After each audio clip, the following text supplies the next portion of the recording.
Banking the Planet: How DeFi Turns the Internet into the World's Financial System. Introduction. The Internet as Infrastructure.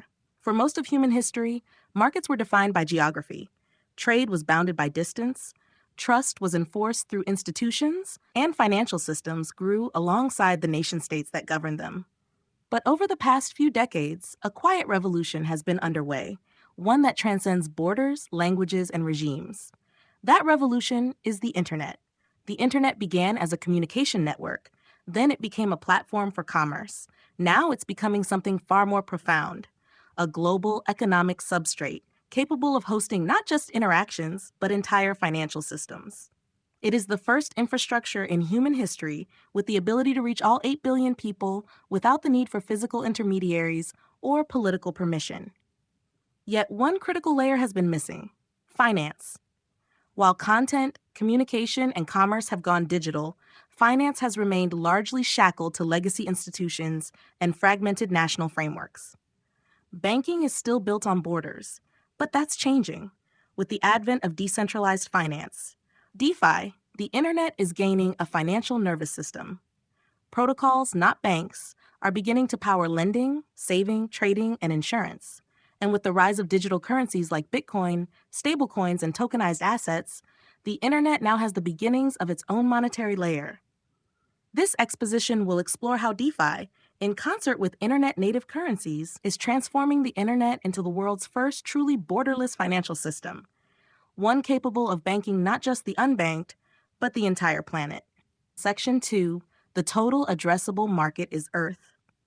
In the traditional business world, the term total addressable market defines the maximum revenue opportunity available if a product or service achieved 100% market penetration. For most of history, TAM was constrained by borders, demographics, and infrastructure. A bank in France served the French. A fintech startup in Brazil catered to Brazilians. Even the most ambitious global companies often found their reach throttled by regulations, currency controls, and access limitations. But the Internet has changed the calculus. The TAM is no longer the population of a country, it is the population of Earth. There are 8 billion people alive today, most of whom are underserved or entirely excluded from the formal financial system. According to the World Bank, over 1.4 billion people remain unbanked. For those who are banked, access is often partial. High fees, poor services, capital controls, and arbitrary restrictions limit participation. Yet paradoxically, more people have access to the Internet than to a savings account. Smartphones have leapfrogged banking infrastructure in many parts of the world.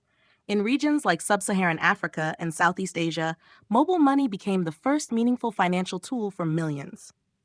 Similarly, in countries like Venezuela, Argentina, and Turkey, where inflation or economic instability has undermined trust in local institutions, people have turned to crypto not for speculation, but for survival. This is where the power of DeFi begins to show. When finance is abstracted from institutions and re-architected as open-source code, it becomes universally accessible.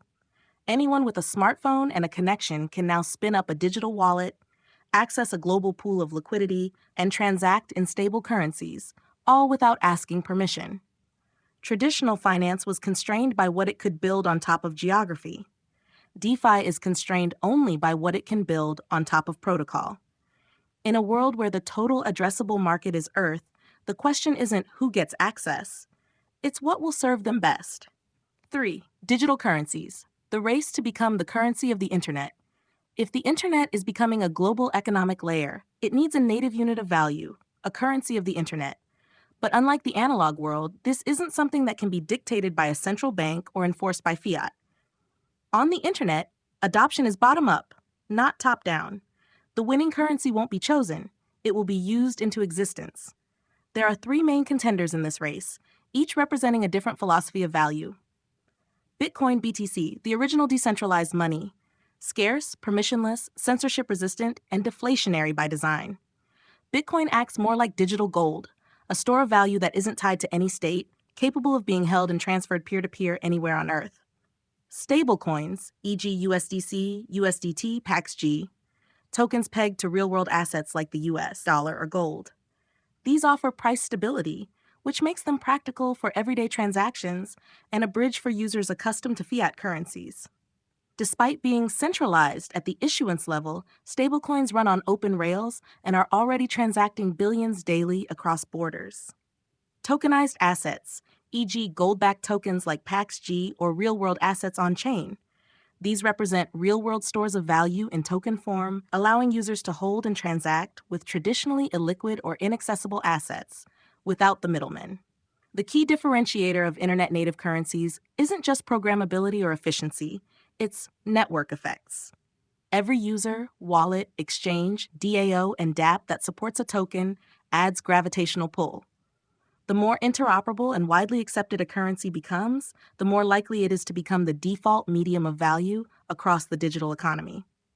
And once a digital currency becomes the unit of account for millions of people transacting across DeFi protocols, gaming ecosystems, creator platforms, and metaverses, it is, for all intents and purposes, the reserve currency of the internet. In this way, the competition between currencies isn't just about price or ideology, it's about use, integration, and trustless portability. And DeFi is the battlefield where that contest will be won or lost.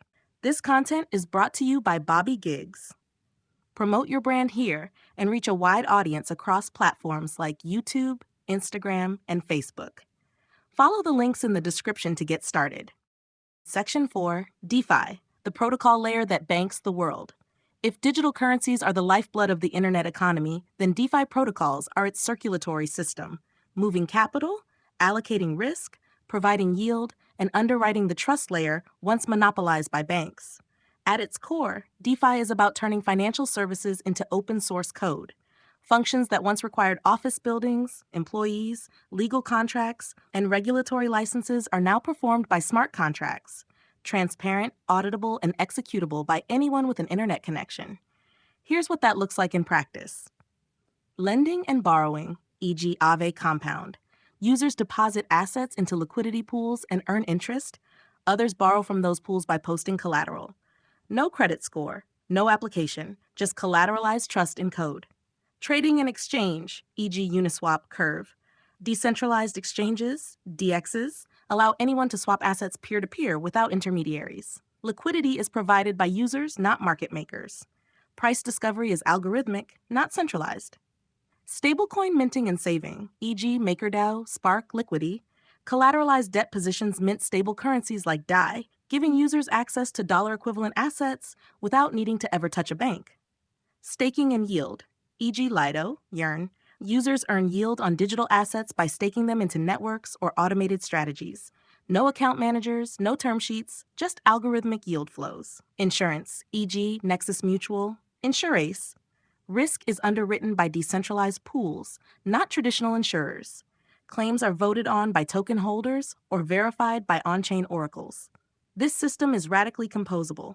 A user can take out a loan on Aave, swap it for another asset on Uniswap, deposit it into Yearn for yield, and insure the position via Nexus Mutual, all within minutes from a phone without ever interacting with a human or institution.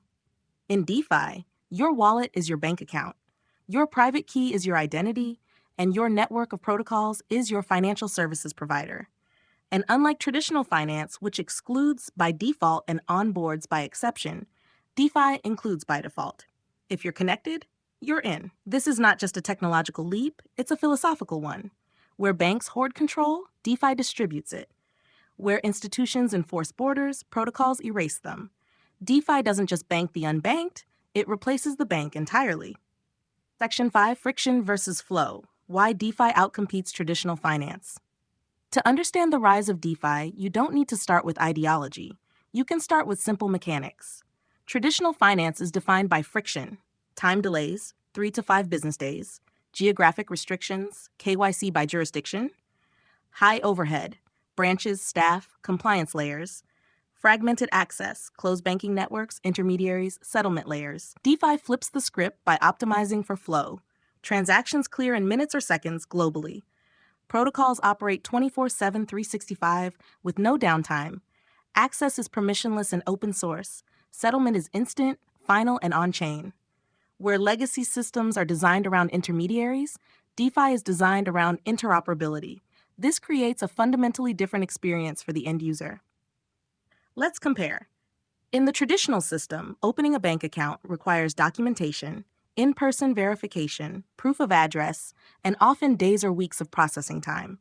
You are subject to jurisdiction, credit history, and institutional discretion. In DeFi, opening an account is as simple as downloading a wallet like MetaMask or Phantom. There's no permission to ask, no form to fill. You're ready to transact globally in minutes. Send money internationally. Legacy systems route cross-border payments through the SWIFT network, which involves multiple intermediaries, exchange rate slippage, and high fees. A simple wire transfer can take 3 to 5 business days. In DeFi, you send a stablecoin like USDC or DAI directly to another wallet address. The transaction settles in seconds, globally, with low fees, and no third party can delay, censor, or reverse it. Earn yield on savings. Traditional banks offer near zero interest rates on checking or savings accounts, especially after inflation. Yield is limited, opaque, and often eaten up by fees. In DeFi, users can lend stablecoins into protocols like Aave or Compound and earn yields ranging from 3% to over 20% APY depending on risk appetite and market conditions, all transparently displayed with funds accessible at any time. Access capital. Need a loan? The traditional system will check your credit score, require an application, possibly a cosigner, and a long approval process. Many are excluded before they even begin. In DeFi, anyone can borrow assets instantly by providing collateral, typically in crypto. No credit checks, no questions asked. The smart contract enforces repayment conditions automatically. Key takeaway: DeFi replaces bureaucracy with code, permission with composability, and exclusion with default access. It's not just faster or cheaper, it's fundamentally different. It empowers the individual not by giving them better service, but by removing the need for service at all. In this new paradigm, financial power is shifting from institutions to individuals. Users don't need a bank to tell them what they're eligible for. They bring their own assets, custody their own keys, and route capital through the tools of their choosing. This velocity of capital is not only more efficient, it's more inclusive. With DeFi, a farmer in Nigeria, a student in Argentina, or a developer in Indonesia has access to the same tools as a hedge fund in London. And because DeFi protocols are composable, like money Legos, the entire system is evolving faster than any regulatory body can adapt. While traditional banks file for licenses or lobby for regulatory protections, DeFi iterates in code across borders with unstoppable momentum. The advantage is not just technical, it's systemic. DeFi doesn't need to beat the banks at their own game. It's playing a completely different one. Section 6, the risk of recolonization, CBDCs, regulation, and walled gardens. For all of DeFi's promise, it now faces a formidable counterforce: governments and central banks seeking to reassert control over money in the digital era. Enter CBDCs, central bank digital currencies. On the surface, they appear modern: digital cash, blockchain-based, faster payments. But under the hood, CBDCs are a different beast entirely. They don't decentralize power. They centralize it further. Unlike decentralized currencies like Bitcoin or stablecoins like USDC, CBDCs are issued, monitored, and governed by state authorities. Every transaction can be traced. Every wallet can be frozen. Every dollar can be programmed with conditions: when, where, how, and even if it can be spent. This isn't money. It's monetary policy with a user interface. What emerges is a future of walled gardens, where nations wall off their monetary systems behind digital fences. Access is conditional. Interoperability is discouraged. Privacy is sacrificed in the name of compliance. And the underlying ethos isn't openness, it's surveillance and control. This risks creating a two-tiered world. On one side, open protocols, permissionless finance, and self-sovereign money. On the other, closed systems, programmable restrictions, and institutional gatekeeping under a digital disguise. In this tension, DeFi doesn't just offer better infrastructure. It offers an escape hatch. It protects the individual's right to transact, to store value free from inflation or censorship, and to participate in the global economy without begging for permission. In that sense, DeFi isn't just an upgrade to the financial system. It's a necessary defense against the weaponization of money. But the stakes are high, because if the internet becomes a patchwork of nationalized currencies and gated services, its potential as a borderless economic platform dies in the crib. The battle for financial freedom in the digital age is not theoretical, it's already underway, and whether DeFi thrives or is throttled will determine if the internet remains an engine of liberation or becomes a new prison made of code. 7. The inevitable convergence. The internet becomes the market. At some point, a shift occurs. The internet stops being a platform for markets and becomes the market itself. This is the final stage of convergence, when communication, identity, value, and governance all merge into a single programmable substrate. In this world, the boundaries between financial services, social networks, digital work, and governance systems blur. Protocols become institutions. Wallets become passports. Capital becomes code. This isn't science fiction. It's already happening. DAOs, decentralized autonomous organizations, are replacing traditional corporate structures. Governance tokens replace board votes. Treasuries operate on-chain.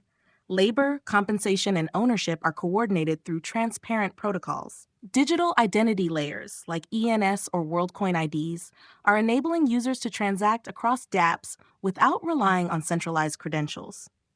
Cross-border labor and capital now flow through crypto rails.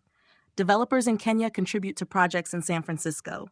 Designers in Brazil earn in USDC for work done for DAOs governed by voters from 20 different countries.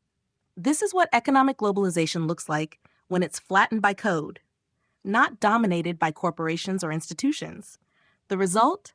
Interoperability becomes the new diplomacy. Instead of negotiating trade deals and bilateral agreements, protocols speak to one another through APIs and smart contracts. Capital allocates itself not where it is allowed, but where it is treated best. In this world, your access to opportunity isn't determined by your geography, your passport, or your banking status. It's determined by your private keys, your contribution, your reputation, and your ability to plug into the protocol layer of the internet. The internet becomes the financial system, not metaphorically, literally, and DeFi becomes the plumbing that makes it all work, quiet, reliable, always on, and built for a global citizenry. 8. Conclusion. Banking the planet by replacing the bank. We are witnessing the slow, steady re-architecture of the global financial system, not through revolutions or regulations, but through code. What began as a communication protocol has evolved into the foundation for a fully integrated, borderless economy. The internet is no longer just where we talk, shop, and socialize. It's becoming where we work, earn, save, invest, govern, and transact. In this new world, DeFi is not a niche, it's the infrastructure. It doesn't just include the unbanked, it makes the concept of banked or unbanked obsolete. There are no accounts to open, no branches to visit, no gatekeepers to satisfy. There is only participation. And the participants are already here. Millions of users moving billions of dollars daily through smart contracts, across borders, without permission. They're not waiting for regulators to catch up or institutions to innovate.